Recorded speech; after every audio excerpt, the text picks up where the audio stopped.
Hello, I'm Elizabeth Solberger. In this presentation, I have chosen to speak about multiliteracies in adult education with a view to the increasingly important facts about the research and literature related to the pedagogy of multiliteracies. The papers I've chosen are Multiple Literacies, a compilation for adult educators co-authored by Glinda A. Hull, Larry Mikulecki, Rolf Sinclair and Sandra Kirker, published in 2003. This paper focuses on adult literacy. The second paper I've chosen focuses on the pedagogy of multiliteracies. The title is Multiliteracies, Interrogating Competing Discourses by Cathy A. Mills of Queensland University of Technology, Queensland, Australia. This is published in March 2009. I will introduce both papers, then go on to speak about them individually and conclude with references to Bruce, Edwards and Lupton's 6 frames for information literacy education.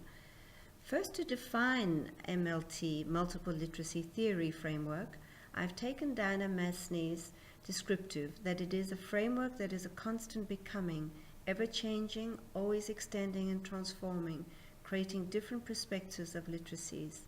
It is about reading the world, the word, and self as texts. As Mills explains, the term multiple literacies was first coined by the New London Group, a group of 10 educators who met together in 1996 to advocate a broadened approach to literacy pedagogy in response to the rapid changes in the globalized communication environment. Before then, literacy was centered exclusively on linguistic literacy.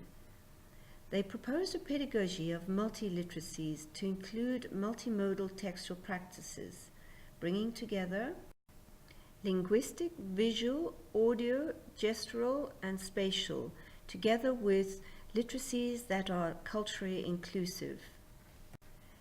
Both Hull et al. And Mills state that dramatic developments are affecting the way we see, understand, and use literacy in the 21st century. Mills defines 2 principal influences. The first being the massive increase in the way we communicate through media, social networks, and the internet, and the second being the effect of globalization as cultures become multicultural and multilingual. Mills offers us an insight into the competing discourses that have risen since the origination of multiliteracies, and more precisely those related to the pedagogy of multiple literacies. While Hull et al., on the other hand, offer a view of critical literacy, digital and electronic literacy, environmental literacy, and health literacy as examples of multiple literacies as adult literacy education moves from the acquisition of neutral and neutralizing notions of technical skills to the development of critical abilities required for the 21st century workplace. In the introduction to Hull et al., Sandra Kirker gives us a brief history of the development of literacy for adults leading up to the beginning of what is termed multiliteracies.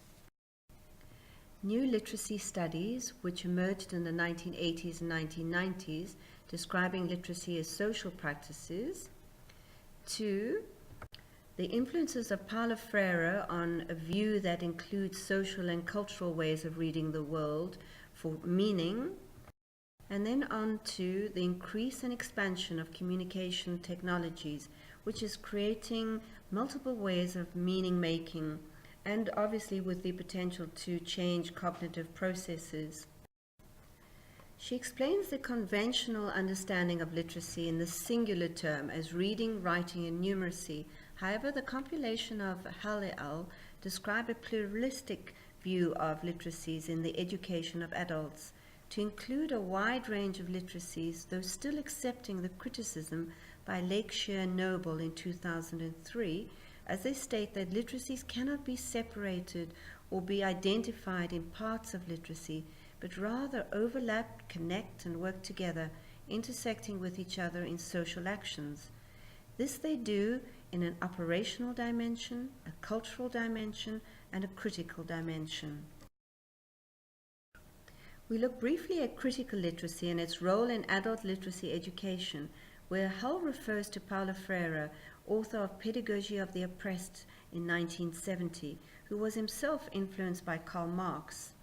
Freire's quest to empower the marginalized sector of the population in Brazil by advocating that literacy always be much more than a knowing of neutral technology or skill has inspired many adult literacy teachers. According to Hull, Ira Shaw in 1999 of the United States, a follower of Freire's work and an advocate of critical literacy, states, and I quote, "We are what we say and do. We can remake ourselves and society through alternative words and dissident projects. This is where critical literacy begins. Words that question a world not yet finished or humane," end quote. Hull states that critical literacy means learning to take a critical stance towards one's historical, economical, ethnic, racial, and gender positioning, and gives examples of reasoning why critical literacy has such a strong influence on all other literacies and why it is so important in the pedagogy of literacy for the adults in the workplace. In the US, Askoff in 2000 states that a good deal of the funding for adult literacy is spent on the training of neutral literacies to prepare adults for the workplace, as the lack of skilled workers is often given as a reason for downturns in the economy. Hull states, however, how important it is to move the discourse of this policy in the US towards a critical view where the teaching of adult literacy incorporates the practice of language and literacy to form an understanding of how to analyze and critique texts related to context for the benefit, enrichment, and empowerment of the individual. We then look briefly at another form of literacy, Digital and Electronic Literacy by Larry Michalecki. Paul Gilster popularized the term digital literacy in 1997, where he states, and I quote, "Digital literacy is the ability to understand information and, more importantly, to evaluate and integrate information in the multiple format that the computer can deliver," end quote. According to Michalecki, Borden in 2001 revised the concept of information literacy and digital literacy in an academic survey with surprising results showing digital literacy with only 12 mentions in the late 1990s. However, from August 2000 to September 2001, the use of internet at work had rocketed from 26.1% to surprising 41.7%, almost half of the adult workforce using computers at work, and this, of course, is rapidly increasing. At the time of going to print, Michalecki states that there are no standards in the US for what adults need to be able to do with digital literacies, though his and Coley's research in 1998 clearly show that low to moderate paid working adults are required to have some knowledge of technology and digital literacies.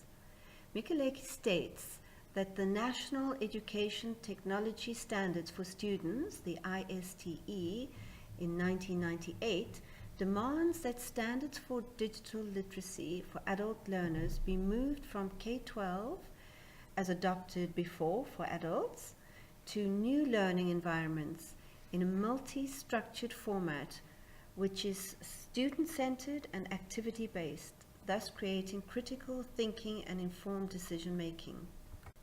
We then look at environmental literacy as another form of literacy under multiliteracies. This chapter written by Rolf Sinclair, a professor of adult literacy and a transportation activist. The term environmental literacy was coined by Roth in 1992 as one of the oldest forms of literacy. However, most of the teaching of environmental literacy is towards school-going ages, with little being taught to adults. Though Sinclair recognizes that adults are generally only motivated to reflect and act when personally concerned, he states that critical thinking and action are central components to environmental literacy, and that in order to educate adults in this, it is important to decide what it actually means to educators and learners and what kind of outcome will result from the educational process they go under. Sinclair concludes by pointing out how far literacy can be taken beyond the conventional notions of reading and writing and actually still have meaning, but that the basic framework resembles any other critical literacy where knowledge and action come together to create a deeper form of comprehension, of understanding. Sandra Kirker defines health literacy as health knowledge and social skills, which include the complexity of being able to read, understand, reflect critically upon, and communicate health problems effectively. Though medical literature is often complex, with physicians using language that is difficult for the general public to understand. She points out that factors such as culture and social practice, age, the unwillingness to accept a possible health problem, and not necessarily the level of literacy, play an important role in how health literacy is conceived. And with the emergence of more and more health information being sourced from the internet, and with it the risk of incorrect self-diagnosis, critical literacy skills are vital in the interpretation of this particular information. I move on to my second paper. Mills reminds us that since the first discussions of the New London Group began, the multiliteracies argument has been used to emphasize oral, visual, information, and emotional literacies, and the visual and performing arts, though it has now been extended further beyond language and cultural studies to address scientific multiliteracies and numeracies.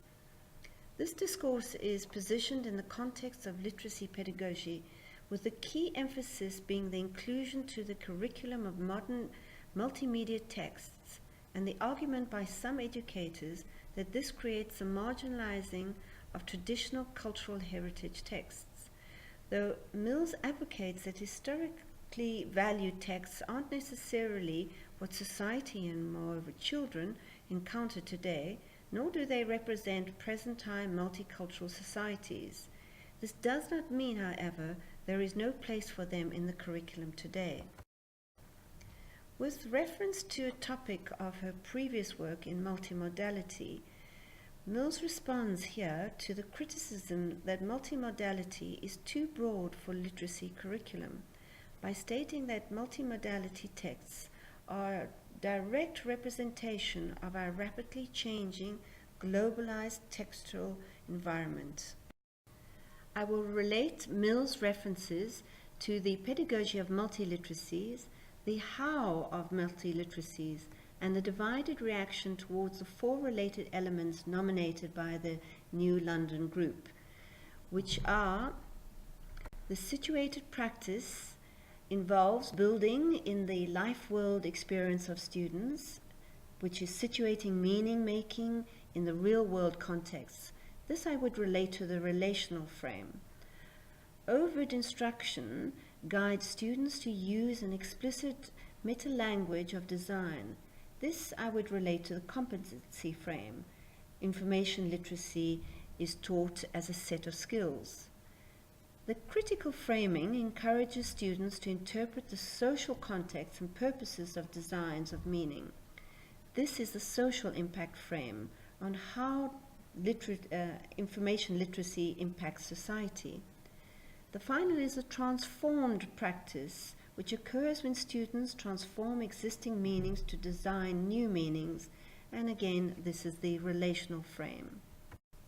Mills advocates that these studies demonstrate that irrespective of the relative merits of the multiliteracies pedagogy over conventional approaches, its ability to provide equitable access for all must be understood in relation to the complex network power relations in the institution of schooling that both constrain and enable its successful implementation.